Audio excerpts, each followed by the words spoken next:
Welcome back to the channel. This will be the best Limitless team for Matchday 10 in UCL Fantasy, the second leg of the knockout playoff rounds. We've got a deadline on Tuesday, and as usual, I'll be streaming live around 2 hours before the deadline, and there's much more content headed your way, like the best wildcard team, or essentially the best team you can build with normal funds at your disposal. With the Limitless chip, you've got no budget restrictions whatsoever, and my team selection will cover my transfer plans, where I've got the wildcard in my back pocket, as well as 2 free transfers as everyone else does watching this video. Smash the like button and subscribe if you're new.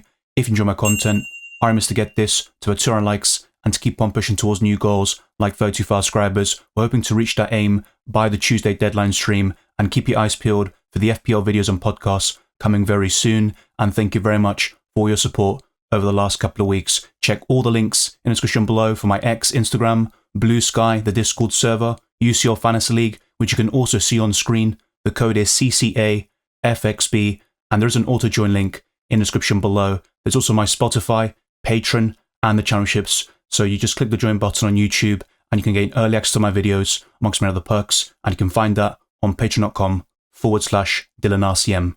Without further ado, let's jump straight into it.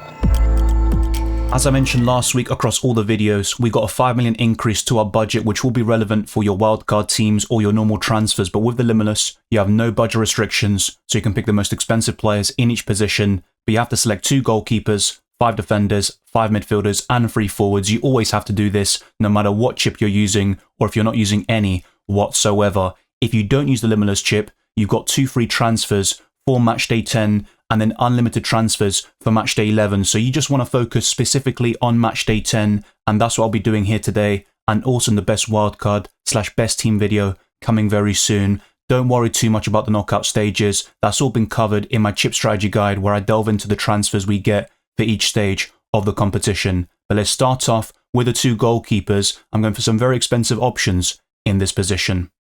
The biggest recommendation I can give in terms of selecting your goalkeepers is make sure that you've got one playing on the Tuesday and one on the Wednesday. This won't always be the case. For example, in Matchday 8, everyone played at the same time, so you've only got one shot with your goalkeeper and your starting 11. The same would go for the captaincy, and we'll see something similar for Matchday 17. But for this Matchday coming up, you can select 2 different goalkeepers, and I've gone for Manuel Neuer on the Tuesday. Bayern Munich edged Celtic in that 2-1 victory at Celtic Park, but at the Allianz, I think they've got a great chance of a clean sheet, and in fact, I would back Bayern Munich over any other team to keep a clean sheet, and they've got a fairly decent defensive record under Vincent Kompany this season, despite some blunders in the Champions League, like that heavy defeat to Barcelona early in the competition. But generally speaking, they keep plenty of clean sheets and get a lot of good results. They've actually got 10 wins out of the last 11 matches across all competitions, and this video is recorded on Saturday morning, so the only team to have really played amongst those Champions League knockout playoff teams is going to be Brest.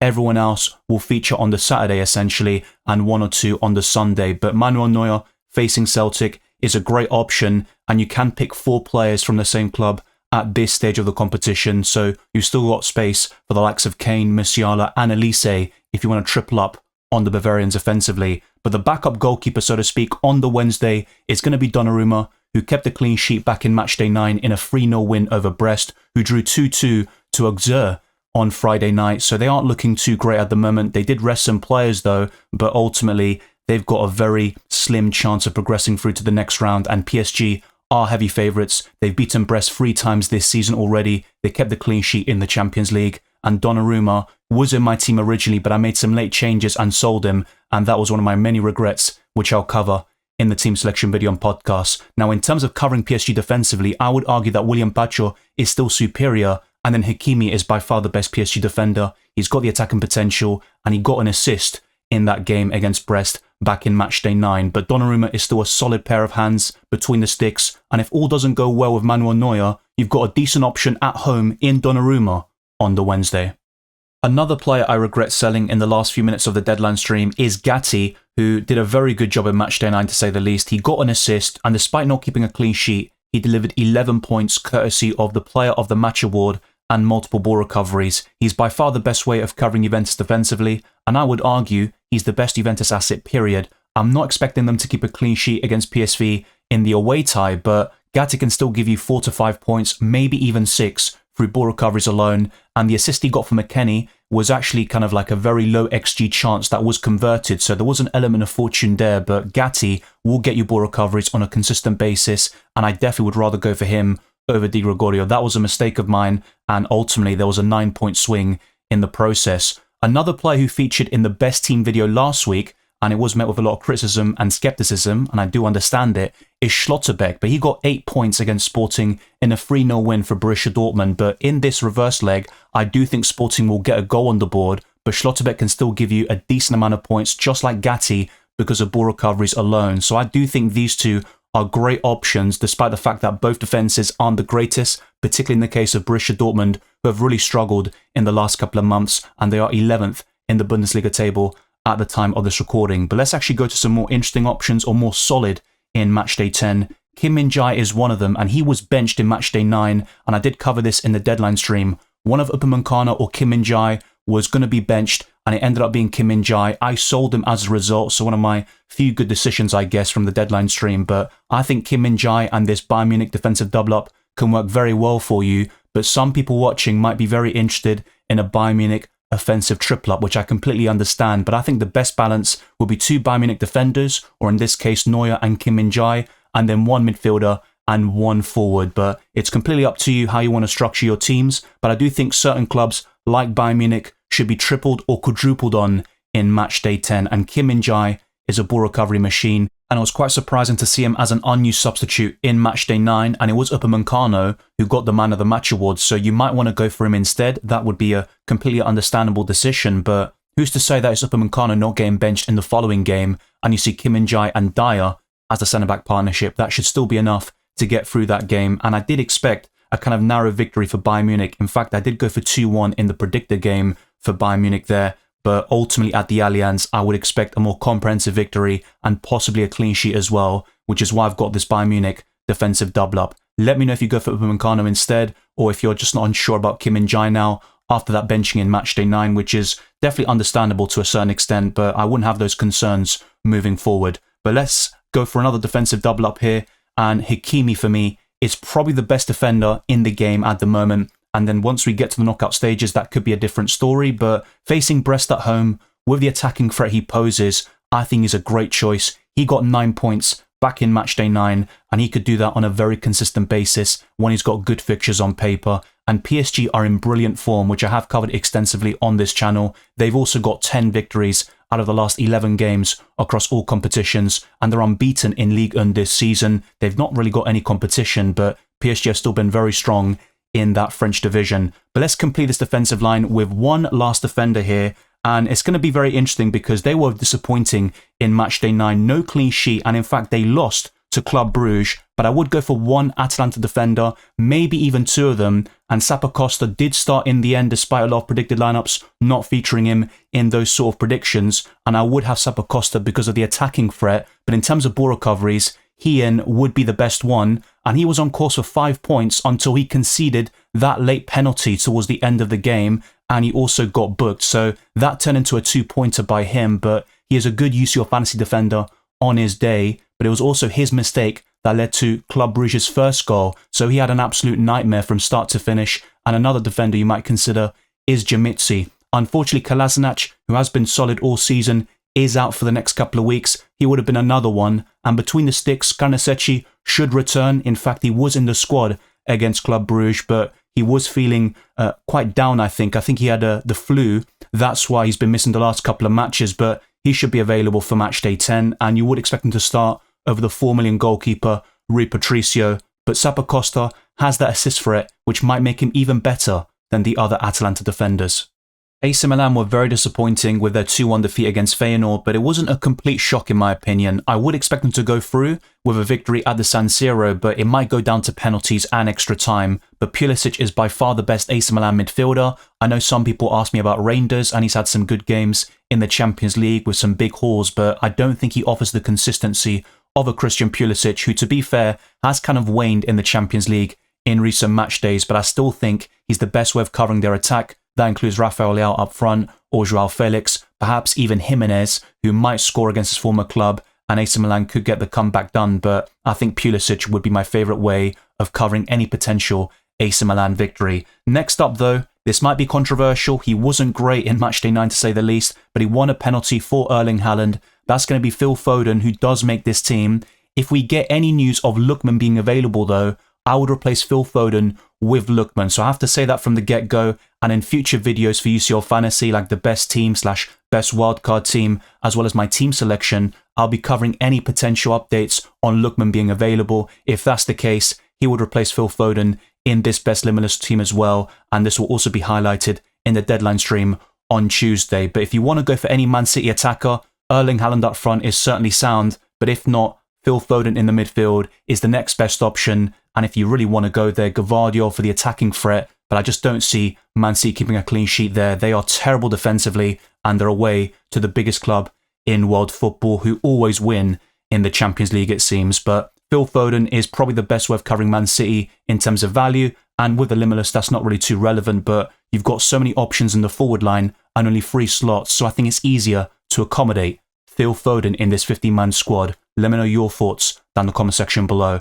But next up, I'm going for a Bayern Munich midfielder, and despite the fact that it was Elise who scored the opening goal, I would still favour Musiala personally, but it's a very close call, and you might even want to go for both of them at the same time, perhaps at the expense of Phil Foden, for example, or Christian Pulisic. But I'm also going to go for the informed Ousmane Dembele, who scored a brace against Brest, and he's actually got 7 goals against them this season in 3 matches, so he's a great captaincy option on the Wednesday, and he did the business for me on the Tuesday as well as my captain. He has done a phenomenal job in this calendar year, and he's got the most goals of any player in the world. He has been simply brilliant with multiple braces and hat-tricks. But let's complete this midfield with one last option here, and he scored the winning goal in a thrilling match between Manchester City and Real Madrid. Jude Bellingham is a man of big moments, and he is the best Real Madrid midfielder for sure. I know Valverde is arguably their best midfielder overall, but in UCL Fantasy, it's Bellingham who churns out the goals and the assists on a very regular basis, and I shouldn't have sold him for Phil Foden. That was a mistake of mine, but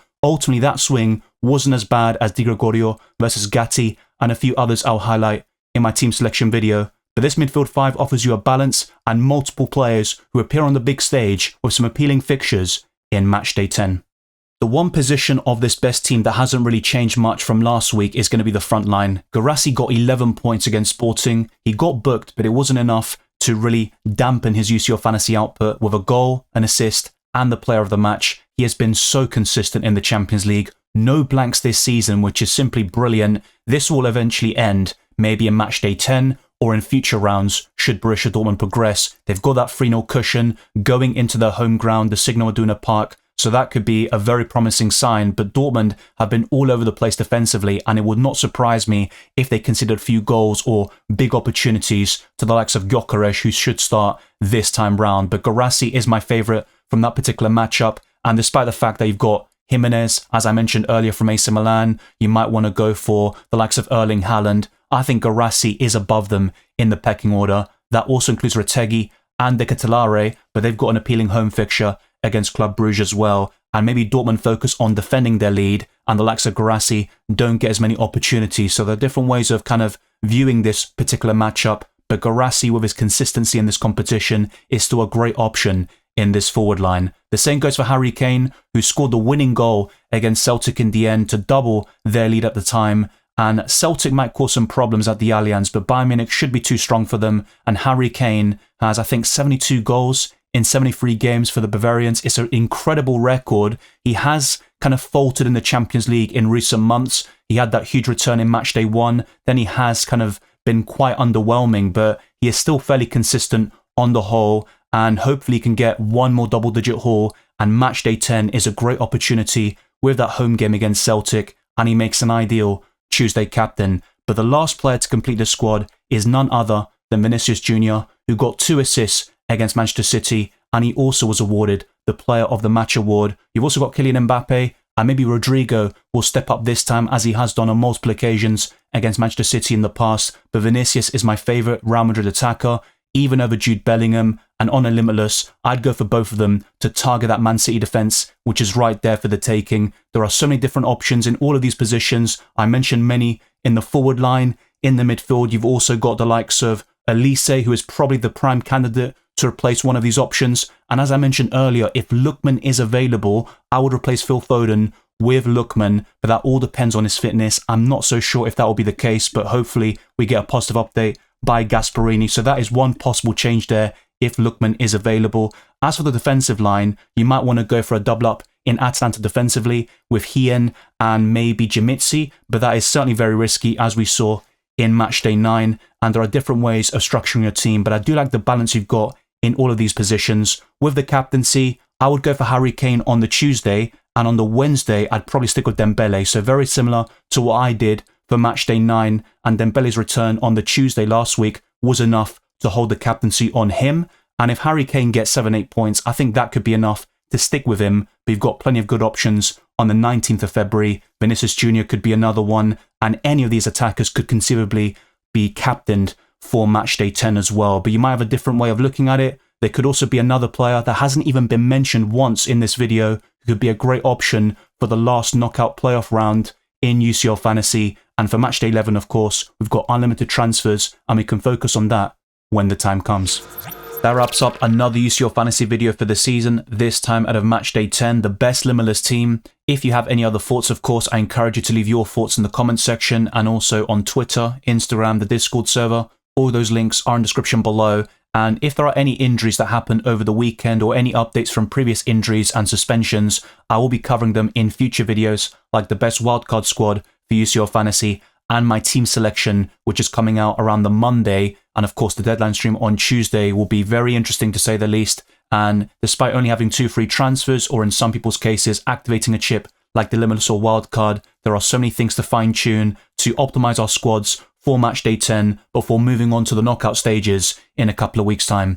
Thank you very much for watching this video and listening to this podcast. If you enjoyed it or found it useful, then be sure to smash the like button and subscribe if you're new, hitting that notification bell in the process so you never miss a single upload or live stream. Let's get this video in particular to over 200 likes, and let's keep on pushing towards new goals like 35 subscribers. Follow me on X, Instagram and Blue Sky, Dylan RCM, and in the case of Blue Sky, it's FPL Dylan. You can also join my Discord server, UCL Fantasy League, check out my Spotify, and also become a patron or a chat member by clicking the join button on YouTube or checking out patreon.com/DylanRCM for early access to my videos, amongst many other perks. I wish you all the best of luck for Matchday 10 and the rest of the tournament, and I'll see you on Tuesday for that deadline stream.